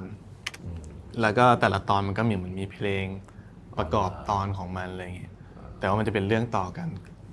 ก็คือเป็นอัลบั้มนี้มี4เพลงมี4เพลงครับมาจากความรัก1เรื่องความรัก1เรื่องครับที่แยกเป็นส่วนใช่มันแบ่งเป็นส่วนไหนยังไงบ้างครับก็ถ้าส่วนแรกมันก็เป็นเหมือนฟีลแบบ first date เจอกันครั้งแรกความประทับใจโอเคส่วนที่2ก็คือช่วงที่เรารักกันและเป็นช่วงเรียกว่าเป็นช่วงโปรแล้วกันช่วงกำลังแบบหลงทุกอย่างดีไปหมดมองอะไรไม่เห็นเลยอะไรเงี้ยช่วงที่3เป็นช่วงที่พอเหมือนความรักมันจืดจางลงปัญหามันเห็นชัดขึ้นเลยเป็นช่วงที่มันอาจจะเป็นช่วงที่ต้องปรับตัวผมว่าทุกคู่อาจจะต้องมีช่วงเวลาแบบนี้ที่มันจะต้องแบบเริ่มมีคอนฟลิกต์เกิดขึ้นเริ่มต้องปรับตัวส่วนเฟสสุดท้ายคือพอเราปรับกันไม่ได้เราก็ต้องแยกกันไปอันนี้เป็น4นี่มันจบไม่สวยเลยฮะมันจบไม่สวยครับมันจบไม่สวยครับแล้วยังไงฮะเราเอาสิ่งนี้ไปบอกโปรดิวเซอร์เหรอครับหรือว่าบอกกับนักแต่งเพลงใช่อันนี้มันเป็นเหมือนคอนเซปต์ตอนเริ่มขึ้นมาเลยแล้วเราก็เริ่มแต่ว่าตอนเราบีฟแต่ละเพลงเราไม่ได้เอาเรื่องเขาเรียกอะไรครับไม่ได้เอาเหตุการณ์จริงอะไรขนาดนั้นมาเล่าตรงๆแต่มันเป็นเหมือนว่าเป็นเพลงประกอบณช่วงเวลานั้นแล้วกันผมชอบทำเพลงให้มันเหมือนเป็นฟีลแบบซาวด์แทร็กประกอบหนังในเรื่องนั้นของผมเลยครับเพราะฉะนั้นยังคิดภาพเป็นหนังเรื่องนึงใช่ครับสำหรับอัลบั้มนี้แล้วก็มันก็เลยทำให้เหมือนแต่ละเพลงมันจะมีดนตรีที่แตกต่างกันเหมือนเวลาเราเหมือนซาวด์แทร็กหนังที่จริงๆมันจะอาจจะไม่ได้ต้องแบบคล้ายกันไปหมดเลย4เพลงมันก็จะแตกต่างกันมากๆเหมือนกันครับชุดนี้นี่โปรดิวเซอร์นี่คือทำกับคุณแอมหรือเปล่าฮะมีพี่แอม2เพลงครับแล้วก็มีอย่างเพลงที่ทำกับพี่บิ๊กก็คือพี่บิ๊กเป็นโปรดิวเซอร์แล้วก็อีกเพลงหนึ่งเป็นวงเป็นพี่นาวงเมอร์มาช่วยทำครับผมถ้างั้นถ้าถามด้วยคำถามเฉยๆไม่รู้ไบร์ทเคยโดนถามคำถามนี้ว่า เป็นคำถามเฉยๆที่อาจจะตอบไม่ง่ายแล้วในมุมมองของไบร์ทความรักคืออะไรครับผมว่าความรักคือการที่เราอยากเห็นเขามีความสุขอะหมายถึงว่าไม่คิดร้ายต่อเขาแล้วก็อยากให้เขาเจอแต่สิ่งดีๆอะไรเงี้ยไม่ได้หมายถึงแค่แฟนหรืออะไรผมหมายถึงว่าเวลาผมรักเพื่อนรักใครเราไม่เคยแบบอยากให้มันต้องไปเจออะไรลำบากเราอยากให้แบบชีวิตมึงดีขึ้นไปเลยอะไรเงี้ยแบบไม่อิจฉาไม่อะไรแบบใครได้ดีผมก็มีความสุขด้วยผมว่านี่มันก็คือความรักนะซึ่งก็แปลว่าคนที่เราจะบอกรักกับเขาได้ก็คงต้องพิเศษพอสมควรจริงๆผมรู้สึกงี้กับแทบทุกคนเลยครับผมหมายถึงว่าพร้อมที่จะมอบความรักให้ผมรู้สึกว่าผมไม่ได้อยากเห็นใครลำบากผมอยากเห็นคนสบายๆมีความสุขอ่ะใช่ในการที่เดินเข้ามาสู่เส้นทางสายนี้อย่างเต็มตัวเนี่ยนะครับการเป็นศิลปินเป็นนักร้องเนี่ยนะฮะคุณคิดว่าอะไรคือจุดอ่อนของเรามากที่สุดที่เราอยากพัฒนามันมากๆผมว่าน่าจะเป็นเรื่องแน่ๆเลยผมว่าน่าจะเป็นประสบการณ์บนเวทีผมว่าผมก็ยังแบบมีโอกาสได้เล่นน้อยอะไรเงี้ยแล้วก็น่าจะเป็นเรื่องสกิลร้องเพลงเลยมั้งครับคือหมายถึงว่าผมรู้สึกว่าคือผมเพิ่งเริ่มร้องเพลงมาแบบตั้งแต่ช่วง20กว่าอะไรเงี้ยแล้วก็เพิ่งที่จะมาเริ่มจริงจังในช่วงนี้ก็เลยรู้สึกว่าคือรู้สึกว่าเราน่าจะทำได้ดีขึ้นมากกว่านี้มันยังมีเพดานให้เราได้พัฒนาตัวเองขึ้นอีกเยอะๆเลยใช่ซึ่งเป้าหมายไกลๆเลยของเส้นทางนี้ของไบรท์นี่คืออะไรมีมิชชั่นที่ตั้งเอาไว้ไหมฮะผมอยากทำงานกับศิลปินหลากหลายครับหมายถึงว่าผมมีศิลปินที่ผมชื่นชอบฟังเพลงเขาอะไรเงี้ยผมแบบน่าจะดีนะถ้าเรามีโอกาสได้แบบทำเพลงกับเขาได้ไปเห็นวิธีเขาทำงานคืองานตรงนี้ผมแบบไม่ได้ซีเรื่องแบบยอดวิวหรืออะไรก็ตามแต่ผมรู้สึกว่าผมได้ทำงานที่ผมรักกับได้เจอกับบุคคลที่ผมอยากจะทำงานด้วยเลยอันนี้มันคือกำไรในการทำงานตรงนี้ครับยกตัวอย่างได้ไหมฮะสมมติอยากทำงานกับใครใช่ไหมผมถ้าฟ้าแบบเกาหลีเนี่ยผมก็ชอบฟีลแบบสมมติแบบผมจะชอบเป็นพวกฮิปฮอป R&B หน่อยครับแบบดีนแบบoff on off J Park อะไรอย่างเงี้ยครับหรือว่าถ้าเป็นแบบถ้าฝั่ง US เลยอะไรอย่างงี้ถ้าเกิดคิดว่าเวอร์ไปก่อนเลยก็แบบผมชอบ The Weeknd มากเลยThe Weeknd หรือว่า กีฟีออนอะไรครับแบบผมว่าผมแบบมองชอบอะไรแถวๆนั้น คุณตอนวัยรุ่นหรือตอนเด็กๆนี่เล่นเพลงร็อกมาโดยตลอดเลยนะ ใช่ครับ ตั้งแต่แบบยุคแบบคุณพ่อไม่ใช่สิคุณลุงบอกให้เล่น ครับ พวกแบบเพลงร็อกยุคแบบคุณลุงมาจนถึง ใช่ มาเล่นบอดี้สแลมอะไรอย่าง ค เงี้ รั ย บ โตขึ้นมานี่ออกมาเป็นฮิปฮอป R&B ใช่ มันเหมือนว่าพอเราได้ YouTube มันเริ่มมีอะไรให้ดูมากขึ้นด้วยแล้วเราก็ผมได้มีโอกาสเจอเพื่อนที่หลากหลายขึ้น แล้วมันก็เอานู่นนี่นั่นมาปล่อยให้เราเสพแล้วเราก็เริ่มแบบ พอเราได้ฟังเยอะๆเข้าเราก็รู้ว่าเอ้ยเราชอบอันนี้ว่ะอะไรเงี้ย โอ้โหนี่รอฟังเลยนะ สมมุติว่าซิงเกิลล่าสุดของ Brian และ The Weeknd มาดูแมวดำอะไรเนี่ยดำนาทำกับ The Weeknd มันคงถามนะชื่อเพลงมันทำไมต้องยาวขนาดนั้นจะรอนะฮะจะรอฟัง เนื่องจากช่วงนี้เนี่ยมันมีพวก AI นะฮะมาใช้ทำนู่นทำนี่เยอะแยะไปหมด ครับผม ทีมครีเอทีฟเราก็เลยลองเอาประวัติของ Bright ใส่เข้าไปใน Chat GPT โอเคครับ แล้วก็ลองให้ Chat GPT ตั้งคำถามดูว่า ครับ เนี่ยคุณรู้จักศิลปินคนนี้แล้วคุณอยากถามอะไรเฮ้ยมันตั้งคำถามมาน่าสนใจมาก โอเคครับ ลองดูนี่คือคำถามจาก Chat GPT นะครับแง่มุมไหนในเพลงของ Bright ที่ช่วยให้คุณค้นพบหรือรู้จักตัวเองมากขึ้นแม่งถามเก่งมากเลย มันถามเก่งมากครับ ถามลึกมากอีกทีนะฮะแง่มุมไหนในเพลงของคุณที่ช่วยให้คุณค้นพบหรือรู้จักตัวเองมากขึ้นบ้าง เริ่มจากเพลงที่ผมเริ่มทำเองใช่ไหมครับ ครับ จริงๆเหมือนแต่ก่อนอันนี้เหมือนผมว่าผมมีกรอบของตัวเองอะไรเงี้ยอยู่ประมาณนึงแต่พอเราเริ่มได้ทำเพลงได้กล้าเล่าเรื่องของตัวเองมากขึ้นอะไรเงี้ยมันเหมือนมันมีช่วงหนึ่งที่ผมเกรงมากๆกับการมาอยู่ตรงนี้แล้วผมเหมือนลืมไปด้วยซ้ำว่าตัวเองแบบเคยเป็นคนอะไรแบบไหนบ้าง แต่พอเราได้เอาในอัลบั้มนี้เราได้เอาเรื่องเก่าๆของตัวเองมาเล่ามาพูดมันเหมือนทำให้เรากลับไปเจอตัวเองคนเก่ามากขึ้นเลยแล้วก็ถ้าเกิดในแง่ของทางดนตรีผมเพิ่งรู้ว่าจริงๆผมชอบร้องฮิปฮอปหมายถึงว่าแบบกลายเป็นว่าแบบ ชอบแรปด้วยป่ะ ใช่ครับไม่ได้อาจจะไม่ได้แรปแบบแรปแบบเป็นแรปโหดๆนะแต่ผมชอบพวกแบบฟีลที่มันเป็นเหมือนแบบแรปเมโลดี้อะไรอย่างเงี้ยกับรู้สึกเรารู้สึกโอเคมากๆที่จะร้องกับท่อนอะไรแบบนี้อะไรเงี้ยเพิ่งจะมารู้ตอนที่ทำอัลบั้มนี้แล้วก็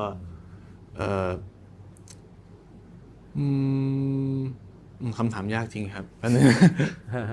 แต่ว่าฟังดูอย่างคำตอบเมื่อกี้เนี่ยมันก็แปลว่าบางที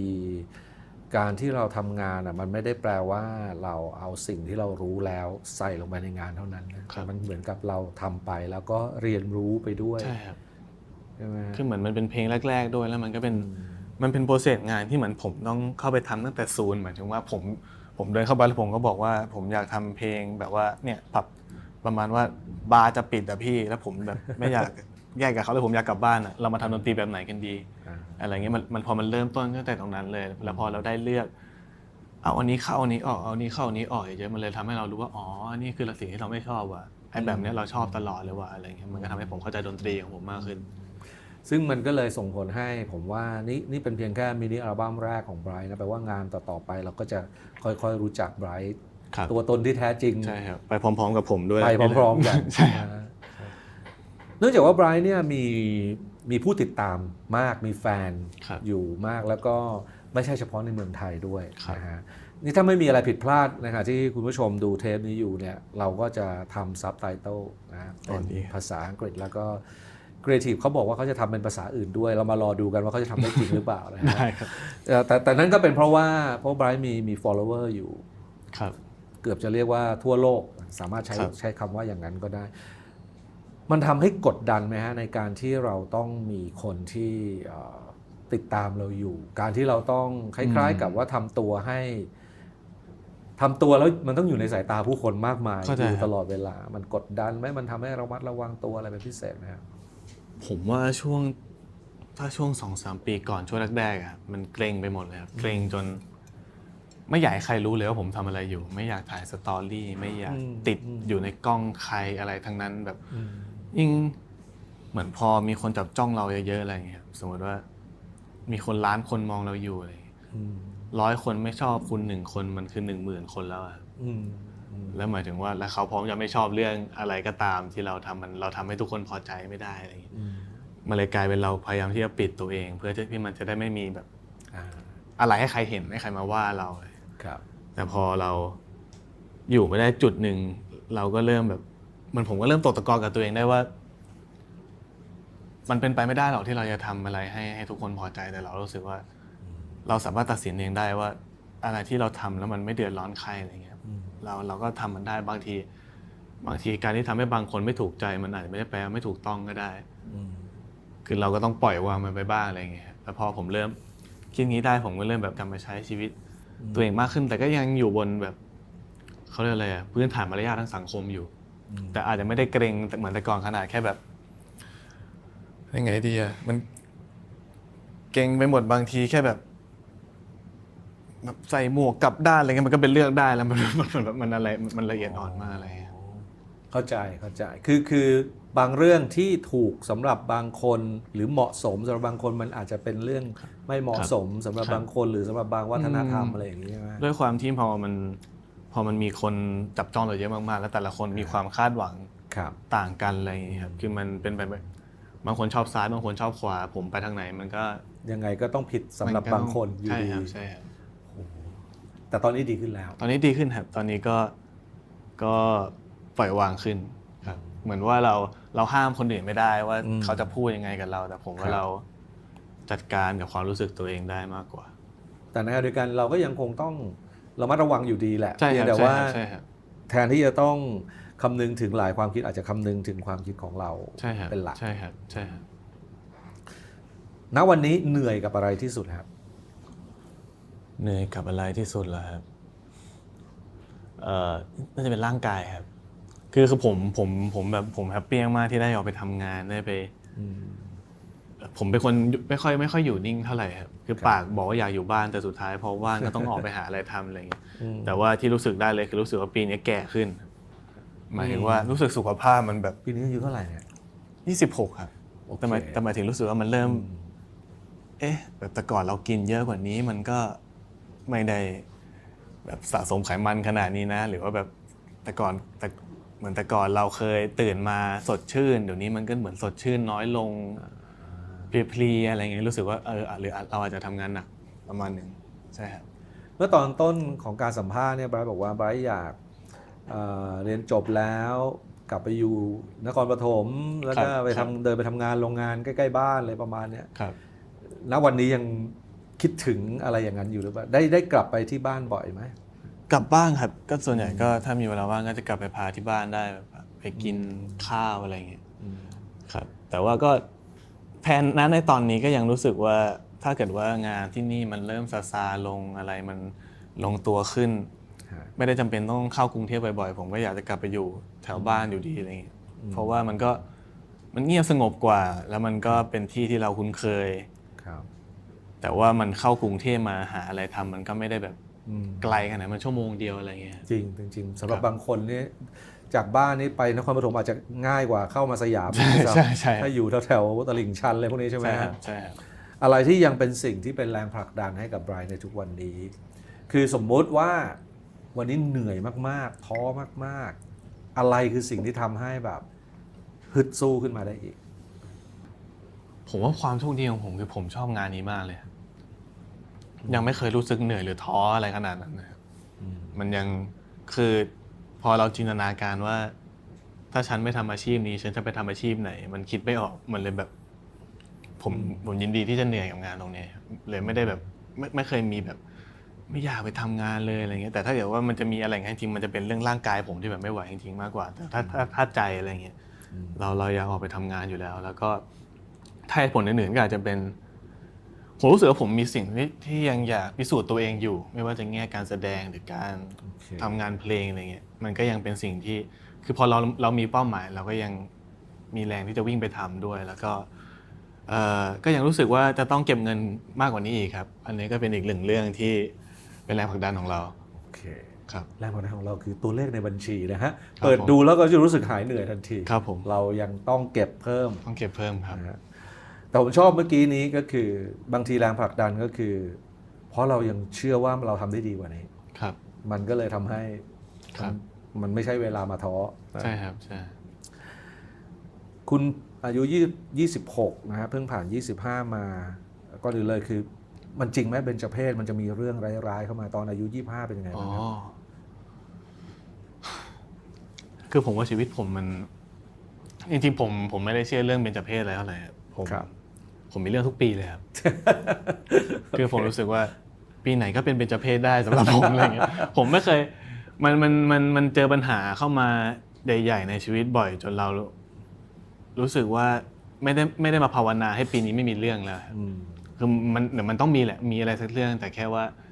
เดี๋ยวเจอเราก็ต้องจัดการกับมันแล้วก็มีความสุขกับชีวิตให้ได้อะไรเงี้ยผมเจอปัญหามาเยอะจนผมรู้สึกว่ามันไม่มีปัญหาไหนที่จะทำให้โลกแตกสุดท้ายแล้วเดี๋ยวมันก็จะผ่านไปแค่ให้เวลามันแล้วก็คิดดีๆว่าจะจัดการกับมันยังไงอะไรน่าสนใจเหมือนกันนะครับบางทีคอนเซปต์ที่ว่าในเรื่องเบญจเพศมันก็มีข้อเสียนะก็คือพอเราพ้นเบญจเพศไปแล้วเราคงคิดว่าต่อไปดีชีวิตฉันจะไม่มีปัญหาอีกแล้วแต่ความจริงแล้วมันไม่ใช่ ใช่ครับดังนั้นเนี่ยมีเบญจเพศทุกปีสมมติถ้าเราตั้งเป้าไว้อย่างนี้ขึ้นมาเบญจเพศได้ทุกปี เราก็จะได้เตรียมเผชิญกับสิ่งเหล่านั้นแต่ไม่มีก็ดีครับแต่ไม่มีก็ดีโอเคแต่ถ้าให้มองย้อนกลับไป26ปีที่ผ่านมามีอะไรที่มันเป็นข้อผิดพลาดที่เราเคยทำไว้ที่เราอยากแก้ไขมันหรืออยากย้อนกลับไปเปลี่ยนมันบ้างหรือเปล่าไม่มีก็ไม่เป็นไรนะฮะผมว่าน่าจะเป็นเรื่องการใช้เวลาเด็กๆผมว่าผมใช้เวลากับอะไรที่ไม่มีประโยชน์ไปเยอะหมายถึงว่าเราไม่ได้มองเห็นว่า5ปี10ปี15ปีเราอยากทำอะไรเราคิดเราใช้ชีวิตเป็นอาทิตย์ไปหมายถึงว่าเย็นนี้เที่ยวไหนดีว่าเสาร์นี้จะนัดเพื่อนไปไหนดีเรียนได้เสร็จแล้วกันจะได้ไปเดินสยามอะไรหมายถึงว่ามันไม่ได้เราทำแค่พอได้ว่าอาจจะเรียนให้พอได้เราไม่ได้รับมาขนาดนั้นเรียนให้พอได้แล้วที่เราก็ไปหาความสุขอะไรของเราอะไรอย่างเงี้ยหรือว่าในช่วงเรียนมหาลัยที่แบบก็ไม่ได้ตั้งใจเรียนเท่าไหร่เวลาไปทำอะไรที่แบบเล่นเกมไปนู่นไปนี่อะไรอย่างเงี้ยแล้วเหมือนพอวันนี้เรารู้ว่าเราอยากทำอะไรแล้วเราต้องการอะไรบ้างในการที่จะทำอาชีพนี้มีสกิลอะไรที่เราต้องใช้อะไรอย่างเงี้ยมันกลายเป็นว่างานเราเยอะแล้วอะเราไม่มีเวลาไปพัฒนาสกิลตรงนั้นแบบถ้าเรารู้เร็วกว่านี้ว่าฉันอยากจะเป็นอะไรในเวลาที่ผมเอาไปทำอะไรไม่ดูตรงนั้นมันน่าจะเป็นเวลาที่ผมได้เรียนรู้อะไรที่ทำให้ผมพร้อมมากกว่านี้ในวันนี้และไม่ต้องมาแบบทั้งทำงานทั้งเทรนอะไรไปด้วยให้มันแบบเหนื่อยมากๆในตอนนี้อะไรเงี้ยเสียดายเวลาสมัยก่อนแปลว่าทุกวันนี้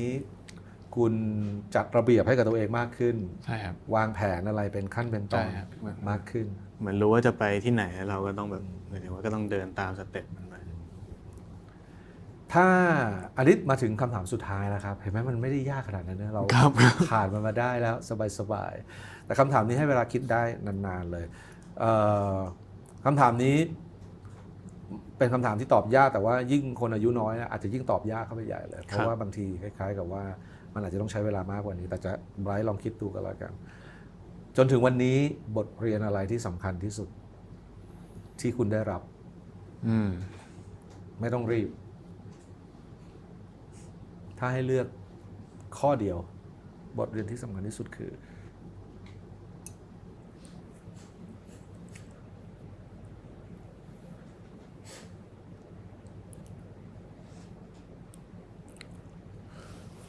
ผมว่าถ้าสำหรับผมจริงๆเลยมันคือว่าเหมือนโลกไม่ได้แฟร์หมายถึงว่าตอนเด็กๆเราคือผมเป็นคนไม่คิดร้ายอะไรกับใครเลยครับผมไม่คิดร้ายกับใครผมแบบหวังดีกับทุกคนอะไรเงี้ยแต่มันไม่ได้แปลว่าทุกคนที่เราหวังดีด้วยเขาจะหวังดีกับเราอะไรผมรู้สึกว่าเด็กๆมันเหมือนเรายังไร้เดียงสาพอเราได้โตขึ้นเราเลยยิ่งรู้ว่าแบบจริงๆมันโลกมันโหดร้ายกว่านั้นอะไรอย่างเงี้ย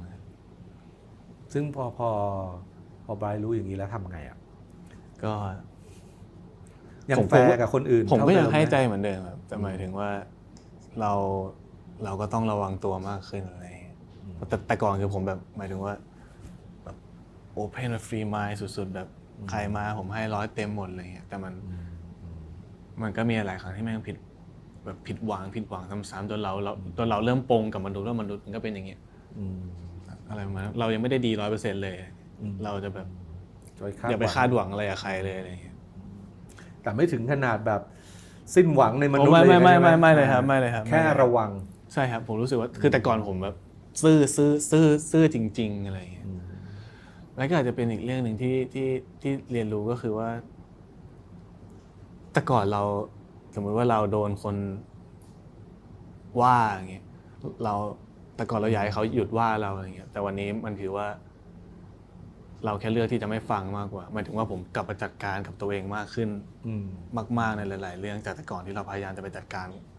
กับคนอื่นอะไรเงี้ยผมว่าจัดการตัวเองมันง่ายที่สุดเลยครับใช่ประมาณนี้นี่คือไบรท์นะครับขอบคุณมากครับขอบคุณครับมีของที่ระลึกมอบให้นะครับโอ้เอาไว้ใส่เตะบอลนี่นะครับขอบคุณครับโอเค